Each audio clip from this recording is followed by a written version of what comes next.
Hello friends, welcome to my channel study grow with Shivendra. देखिए, जो आज की वैकेंसी है आप लोगों के लिए, वो वैकेंसी रहने वाली है ईपीएफओ के द्वारा। ये वैकेंसी आप लोगों के लिए निकाली गई है।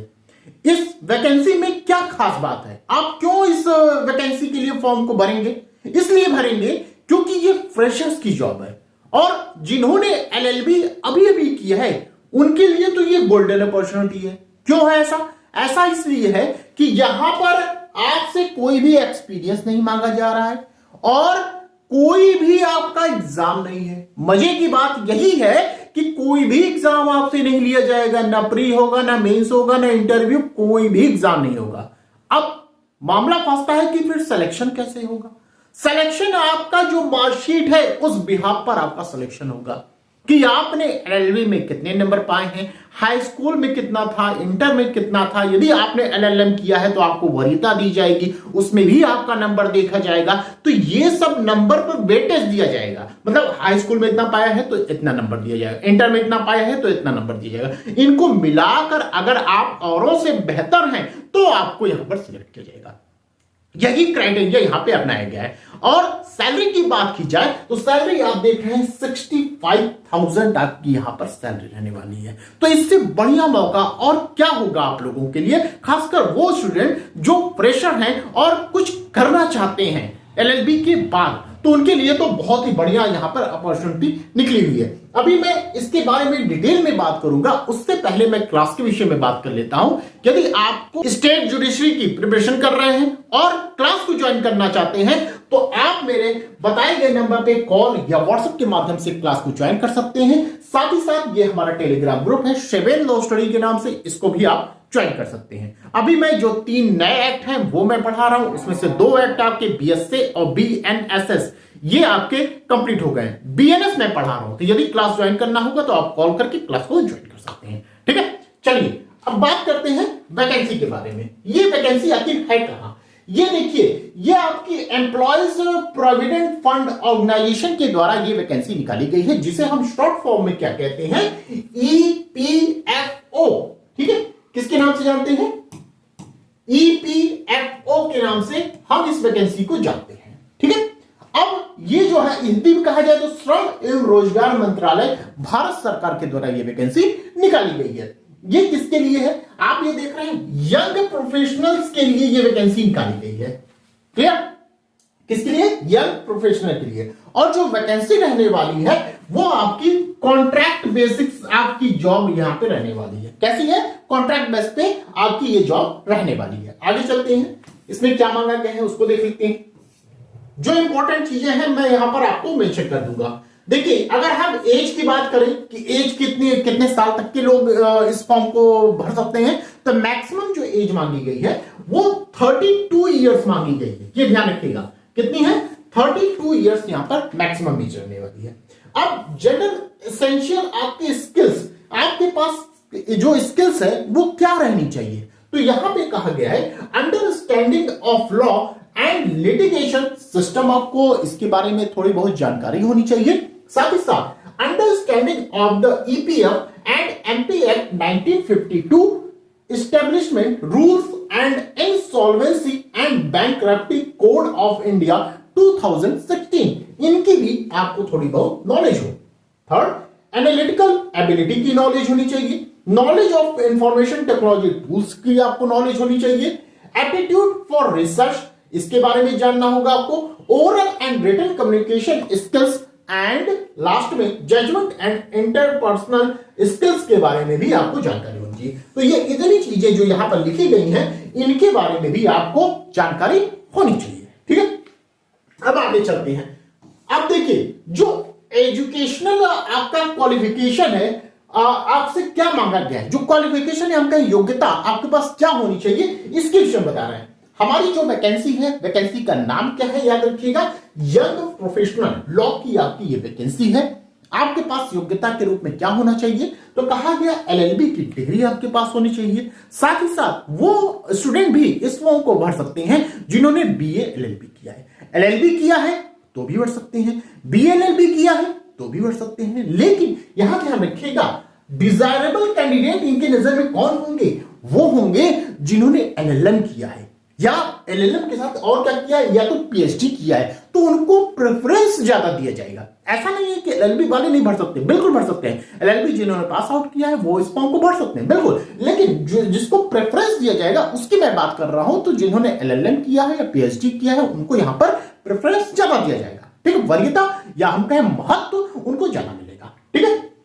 मैक्सिमम एज मैंने बताया 32 ईयर्स है। सैलरी भी मैं बता चुका हूं, 65,000 आपकी सैलरी यहां पे रहने वाली है, ठीक है। आगे चलते हैं हम लोग। अब देखिए ये टेन्योर के बारे में कह रहे हैं। टेन्योर या हम कहीं कार्यकाल आपका कितना रहेगा, चूंकि ये कॉन्ट्रैक्ट बेस पे आपकी ये जॉब रहने वाली है, तो 11 मंथ्स का, 11 महीनों का आपका यहां पर टेन्योर रहेगा, ठीक है। 11 महीने तक के लिए आपको रखा जाएगा। अगर आपका काम अच्छा लगा तो आगे भी आपको अपॉइंट किया जा सकता है, ठीक है। आगे चलते हैं। प्लेस ऑफ पोस्टिंग कहां रहेगी, कहां हमारी नियुक्ति होगी, तो ध्यान रखिएगा आपकी नियुक्ति जो होगी वो न्यू दिल्ली में होगी। जॉब कहां करना है आपको न्यू दिल्ली करना है, ठीक है। आगे चलते हैं। अब देखिए लीव्स की बात की जाए, छुट्टी कितनी मिलेगी हमें, तो कहा गया 1 साल में आपको 12 दिन की छुट्टी मिल सकती है, ठीक है। 12 दिन की छुट्टी मिल सकती है। स्टाइपेंड फैसिलिटीज क्या रहेंगी ये सब आप देख लीजिएगा, ये सब भी चीजें आपको यहां पर एक्स्ट्रा मिलेंगी। आगे चलते हैं, देखते हैं आगे क्या कहा गया है। अब देखिए मेन इंपॉर्टेंट बात, सिलेक्शन प्रोसेस क्या होगा, कैसे हमें सिलेक्ट किया जाएगा, इसके विषय में बता रहा है। देखिए यहां पर देखिए selection process of young professional, कैसे आप सिलेक्ट किए जाएंगे, तो यहां पे कह रहे हैं कि ध्यान से समझिएगा, जहां से जिस यूनिवर्सिटी से आपने एलएलबी किया है उसकी रैंकिंग देखी जाएगी। पहली चीज, ये पहला चीज कि उसकी रैंकिंग देखी जाएगी कि आपने एलएलबी कहां से किया है, किस यूनिवर्सिटी से, तो उस आधार पर आपको उतने नंबर दिए जाएंगे, ठीक है। अगर अच्छे नंबर के रैंकिंग से आपने एलएलबी किया है तो आपको अच्छा मार्क्स मिलेगा। जैसे टॉप 10 रैंक इंस्टीट्यूट, अगर वो जो यूनिवर्सिटी है वो टॉप 10 में आ रही है तो कितना नंबर मिलेगा, 30 मार्क्स मिलेगा, ठीक है। वहीं टॉप 11 से लेकर 20 में आ रही है तो कितना मिलेगा, 25 मार्क्स मिलेगा। अगर 21 से 30 के बीच में आ रही है वो यूनिवर्सिटी तो 20 मार्क्स मिलेगा। अगर 31 से 40 के बीच में आ रही है तो कितना मिलेगा, 15 मिलेगा। तो मैक्सिमम आपका मार्क्स कितना रखा गया है, 30 मार्क्स यहां पर रखा गया है, ये ध्यान रखिएगा। आगे चलते हैं, ये तो ही बात यूनिवर्सिटी की। अब सेकंड नंबर पे कह रहे हैं एकेडमिक क्वालिफिकेशन या डिग्री की बात की जा रही है कि क्वालिफिकेशन के आधार पर आपको नंबर कितना मिलेगा। कहा गया ओनली आपने एलएलबी की डिग्री हासिल किया है, केवल आपके पास एलएलबी की डिग्री है तो कितने मार्क्स मिलेंगे, 5 मार्क्स मिलेंगे। वहीं पर यदि आपके पास एलएलबी की degree plus diploma in labour laws है तो आपको कितना मिलेगा, 7 मार्क्स मिलेंगे। थर्ड नंबर पे कहा गया एलएलबी प्लस एलएलएम की डिग्री है आपके पास तो कितना मिलेगा, 10 मार्क्स मिलेगा, ठीक है। तो कुल मिला के ये कहा गया कि यदि एलएलबी की डिग्री खाली आपके पास है तो 5 नंबर मिलेंगे। एलएलबी और लेबर लॉ से संबंधित डिप्लोमा आपके पास है तो 7 नंबर मिल रहे हैं। वहीं पर एलएलबी और आपने एलएलएम भी कर रखा है तो कितना मिल रहा है, 10 नंबर मिल रहा है। तो मैक्सिमम इसमें मार्क्स कितने हैं, 10 मार्क्स है, ठीक है। ये पहला वाला क्या था, यूनिवर्सिटी बेस पे मिल रहा है। सेकंड वाला एकेडमिक जो क्वालिफिकेशन है उसके आधार पर मिल रहा है।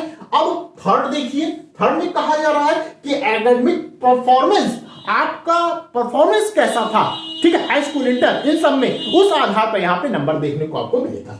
देखिए 10th हाई स्कूल में अगर आपने 70% से एबव हासिल किया है तो कितना मिलेगा, 5 मार्क्स मिलेंगे।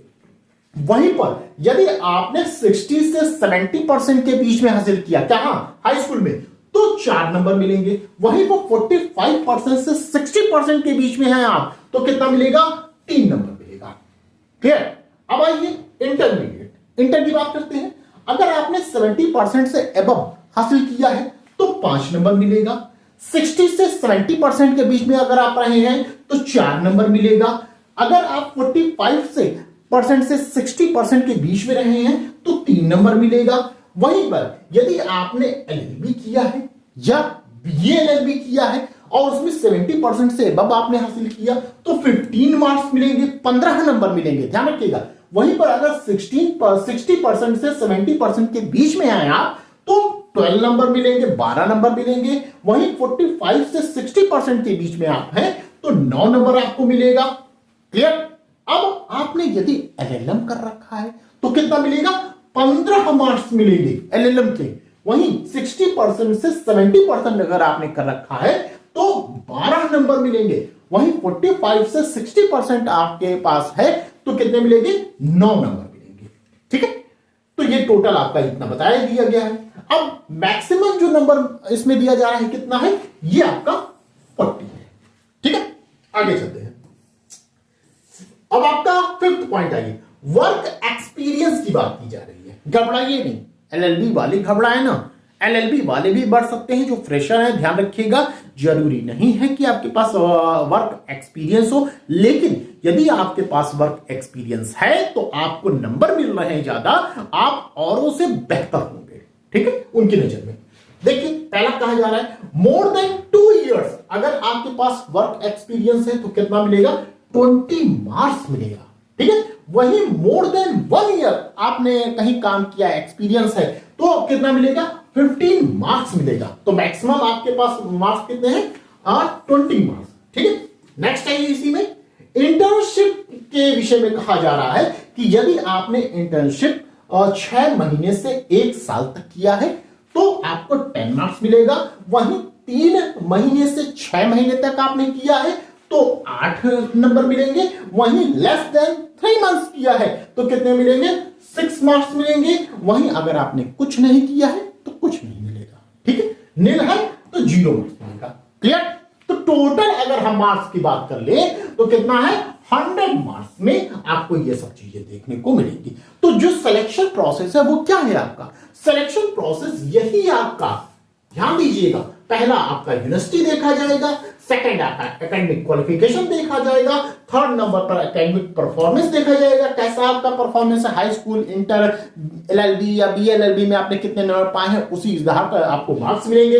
फिर वर्क एक्सपीरियंस देखा जाएगा, फिर इंटर्नशिप अगर आपने किया है तो उस पर भी यहां पर नंबर दिया जाएगा। ठीक है, तो कुल मिला के यही आपका सिलेक्शन का प्रोसेस है। अगर आप आगे देखेंगे तो आगे ये प्रोफार्मा दिया गया, ये पूरा फॉर्म है, इसको फिल करके आप अपना जो डॉक्यूमेंट है वो अटैच करके आपको मेल करना होगा। ध्यान रखिएगा, जो लास्ट डेट है आप लगभग मान के चल सकते हैं 15 फरवरी, ये आपकी लास्ट डेट होगी। इससे पहले ही आप ये सब काम कर दीजिएगा। ठीक है, अब आपको भेजना कहां पर है, अब आप ये भी देख लीजिए। ये सब फॉर्म जो भर के आप भेजेंगे कहां पर, देखिए यहां पर एप्लीकेशन एंड सिलेक्शन प्रोसेस, ये ना 70 नंबर पर, तो यहां पर लिखा गया है yp.recruitment@epfindia.government.in, यहां पर आप मेल करेंगे। ठीक है, तो ये ध्यान रखिएगा, लास्ट डेट आप ये मान के चलिए कितनी है? 15 फरवरी के पहले ही आपको ये सब काम कर देंगे। तो इस तरह जो इंपॉर्टेंट चीजें थी वो मैंने आपको यहां पर बता दी। आई होप आपको मेरे द्वारा बताई गई जानकारी पसंद आई होगी। यदि पसंद आई हो तो प्लीज वीडियो को लाइक कर दीजिएगा, शेयर कर दीजिएगा, और चैनल पे यदि आप नए हैं तो चैनल को सब्सक्राइब करना तो बिल्कुल नहीं भूलिएगा। और सब्सक्राइब के साथ साथ आप जो बेल आइकन है उसको जरूर ऑन करिएगा, तभी आने वाला जो नेक्स्ट आपकी वैकेंसी है उसके बारे में आपको पता चलेगा। ठीक है, तो बस आज के लिए इतना ही, फिर मिलते हैं नेक्स्ट वीडियो में। Thank you.